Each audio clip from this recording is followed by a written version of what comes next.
Estamos de volta com o Vida e Saúde, agora falando diretamente dos estúdios do UNASP, o Centro Universitário Adventista de São Paulo, campus Engenheiro Coelho.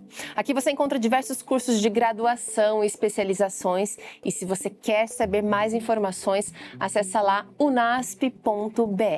E olha, entre os dias 27 e 30 de julho aconteceu aqui o 9º Congresso Internacional da AMA, a Associação dos Médicos Adventistas, com o tema Uma Vida para Servir e Muitas para Salvar.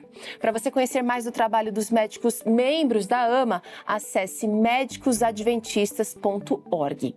Hoje é dia de conversar com o Dr. Alexandre Rocha, que é clínico geral e pós-graduado em nutrologia. Doutor, tudo bem? Tudo certo. Bem-vindo aqui nesse espaço. A gente tem aqui uma nuvem de palavras com alguns remédios muito conhecidos da sua prática. Quero que você escolha um para comentar com a gente hoje. Eu vou de descanso. Vamos ao descanso, então, agora, a partir da nossa conversa aqui. Muito bem. Olha, ele que tem essa especialização em nutrologia, vai falar sobre descanso, até porque todos são importantes, né, doutor? Com certeza. É bem interessante isso, Teru, porque o nosso corpo, a gente divide, né, todas essas especialidades e tal, porque não dá para saber tudo que tem que saber em uma vida. Mesmo que a gente vivesse 200 anos, ainda não daria para aprender tudo.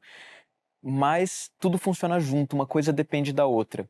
E o descanso é um negócio interessante porque ele interfere no funcionamento de absolutamente tudo no nosso organismo.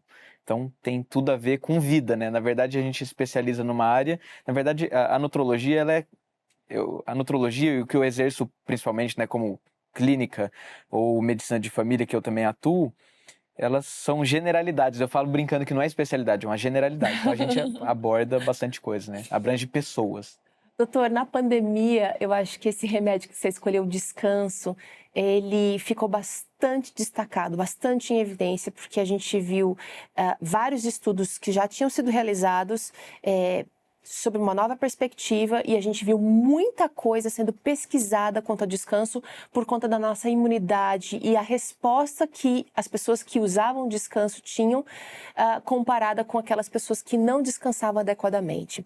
Queria que você contasse pra gente o que acontece com o nosso corpo quando a gente descansa, quando a gente dorme bem e quando a gente tem aquelas pausas também importantes durante a semana ou as férias anuais. Legal. É bem interessante que eu vou partir de um negócio geral, ambiental, e depois a gente vai para o nosso corpo propriamente dito. Teve vários relatos em muitas cidades que começou a ter a presença de animais silvestres cruzando as ruas, tipo veados, visualizando o fundo dos canais lá em Veneza, por exemplo. Então, o descanso ele faz bem para tudo, para a terra, né? Então, Deus, quando ele criou a terra, ele criou para períodos de descanso. A gente é que acabou mudando isso e a gente colhe as consequências. No nosso organismo, o descanso ele tem um papel fundamental. A gente funciona de maneira melhor quando a gente descansa bem. Então, eu estou falando isso assim, e foi legal ter pego esse assunto, porque é uma coisa que eu também preciso melhorar. Eu acho que todo mundo tem o que crescer, né? Mas vocês fazem muitos plantões também, podem fazer à noite, aí né? que tá, Peru. Na minha família a gente escolheu não ter, a gente não faz mais plantão, mas ainda assim a gente às vezes acaba abusando de horários e tal, aproveita depois que a turminha foi dormir, a gente continua pesquisando e vai estudando, na hora que você vê, passou muito mais tempo do que desejava, então isso acaba tendo um preço. Mas de maneira geral, o descanso ele tem uma função importante para todos os sistemas eles são beneficiados com o descanso. Então, se a gente fala, por exemplo, do descanso no aparelho digestivo, a gente já falou sobre isso inúmeras vezes, a questão do jejum, ele é importante. O descanso interfere no sistema imunológico, melhora é durante o descanso que a gente produz neurotransmissores, repõe os nossos estoques de neurotransmissor, então a gente melhora nosso foco, concentração, a inteligência, a criatividade. Em última instância, coisas importantes, a própria tomada de decisões, ela depende da gente estar com o cérebro funcionando direitinho. Então, as decisões que a gente vai tomar, em última instância, do ponto de vista espiritual, até a maneira como a gente adora a Deus é influenciada se a gente está bem descansado ou não. Então, isso abrange tudo. Interessante isso, né? Agora, Se a gente para pensar, talvez eu esteja tratando um diabetes, talvez eu esteja tratando um problema do meu coração, talvez um problema de dor crônica, tomando remédio, indo ao especialista com frequência, mas eu não estou dando atenção para o descanso. A privação de sono, insônia ou uma fase da vida que a gente possa, né, fase com um bebê pequeno, que a gente está com privação mesmo, vai trazer para a gente resultados negativos em todas essas áreas que você mencionou? Até parece que você leu o roteiro, Teru. Essas 3 coisas que você comentou, a questão de infarto, o diabetes especificamente, tinha mais uma coisa que agora fugiu, mas eles podem ser diretamente desencadeados ou eles têm um risco maior de surgir em pessoas que têm uma privação crônica de sono.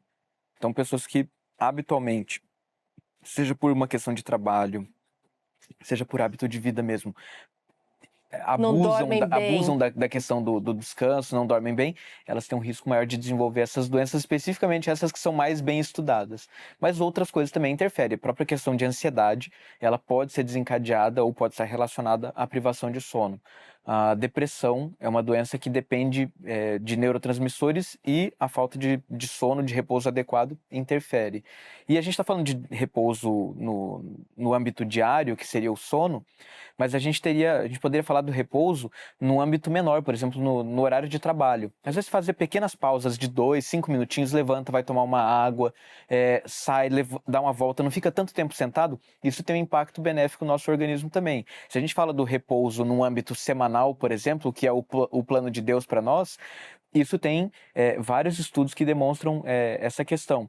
A gente poderia falar do repouso num intervalo maior de tempo, pensando na questão anual, férias, enfim.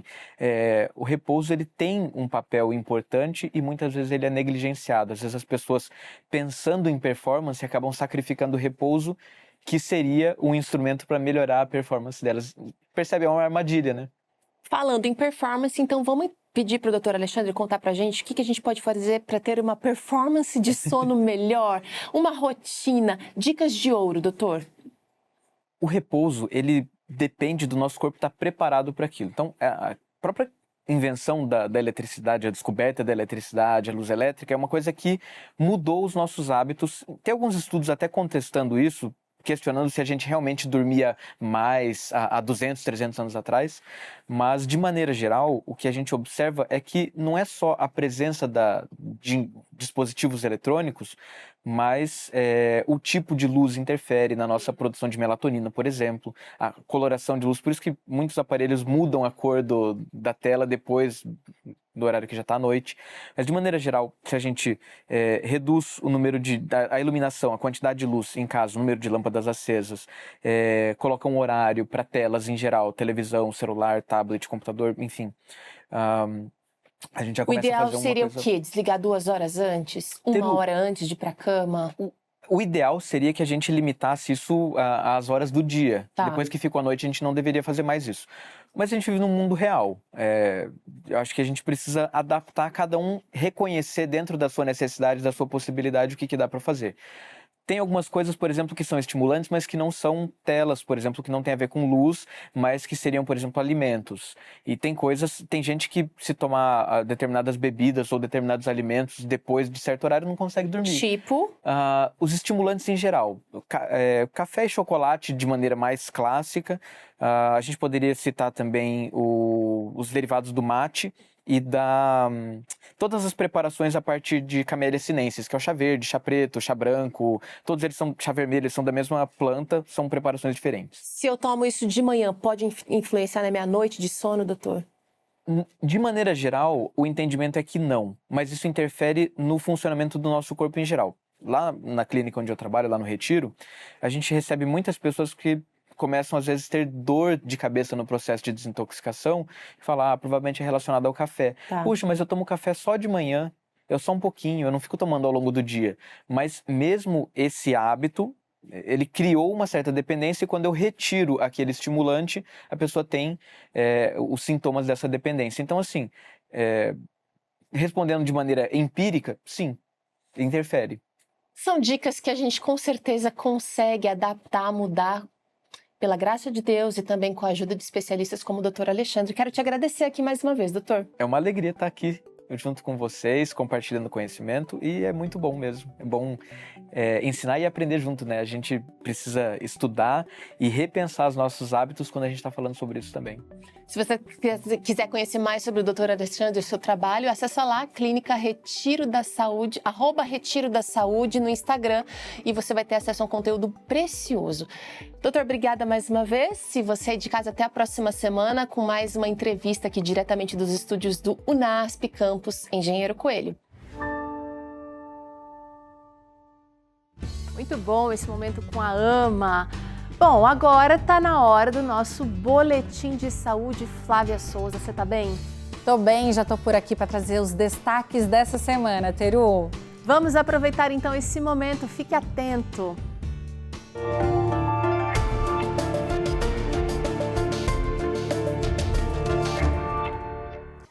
Olha só, as notificações de casos de Zika vírus crescem no país. Do início deste ano até julho, o Brasil registrou 8.499 casos, um aumento de quase 44% em relação ao mesmo período do ano passado. O Sudeste lidera o ranking entre as regiões com um aumento de 1.633% nos casos. A doença é transmitida pela picada do mosquito Aedes aegypti. Ela pode ser ainda mais preocupante para mulheres grávidas, pois está associado a complicações como a microcefalia, em que a cabeça dos recém-nascidos é menor do que o esperado. O risco da criança morrer é 11 vezes maior entre aqueles que têm a síndrome de Zika congênita. As gestantes devem fazer o controle de doenças como diabetes e hipertensão, que também são fatores de risco para a microcefalia. É indicado também o uso de repelentes para a proteção individual contra as picadas e a redução da exposição em horários de maior atividade do mosquito, que geralmente é no início da manhã e no fim da tarde. Se o calor sufocante estiver deixando você ansioso, irritado e até mesmo deprimido, isso não é apenas a sua imaginação. Temperaturas muito altas podem prejudicar não apenas o corpo, mas também a mente. Com as ondas de calor ficando mais intensas, mais frequentes e mais prolongadas, pesquisadores constataram que existe uma forte relação entre altas temperaturas e o aumento do número de suicídios. O calor não apenas alimenta sentimentos como irritabilidade, raiva, como também parece aumentar os problemas de saúde mental. Os cientistas acreditam que pelo menos alguns desses problemas podem ter uma origem simples, o sono perturbado. Para um repouso confortável, é preciso que a temperatura ambiente caia para menos de 20 graus. Em noites mais quentes que isso, as pessoas adormecem mais tarde, acordam mais cedo e a qualidade do seu sono é prejudicada. Dias ou semanas dormindo em ambientes quentes podem ter efeito negativo sobre transtornos psiquiátricos, riscos de suicídio, memória, humor e função cognitiva. Os cientistas criaram o termo sofrimento climático para descrever uma multidão de sentimentos desencadeados pelas alterações ambientais. Lombalgia ou dor na lombar é mais comum do que se imagina. E de acordo com dados da Organização Mundial de Saúde, a OMS, 83% da população mundial sofre com dores na lombar. No Brasil, uma pesquisa da Universidade da cidade de São Paulo revelou que 6 em cada 10 brasileiros apresentam lombalgia. As principais causas da dor na lombar são sedentarismo, obesidade, tabagismo e problemas emocionais como o estresse. As dores podem causar limitações das atividades diárias, restrições na mobilidade, impacto no sono e na saúde emocional. Para combater o problema, especialistas indicam principalmente adotar uma rotina de hábitos saudáveis, incluindo aí atividade física. O exercício, inclusive, é uma medida protetora para esse tipo de problema. Olha só, Teru, os destaques dessa semana aí para você e para o pessoal de casa. Muito bons, muito interessantes, Flávia. Atividade física sempre com tudo aí, né? A gente precisa aderir. Agora, Flávia, você falou de hábitos saudáveis e comida boa tá inclusa no pacote. Vem pra cá porque a gente vai ensinar no próximo bloco essa delícia aqui, gente, de caponata de azeitonas. A Arlete inventa, ela inventa, mas a gente, olha, fica feliz da vida com as invenções. São lindas. Daqui a pouquinho você aprende essa receita. Não sai daí não, são alguns minutinhos e a gente tá de volta com essa delícia pra você.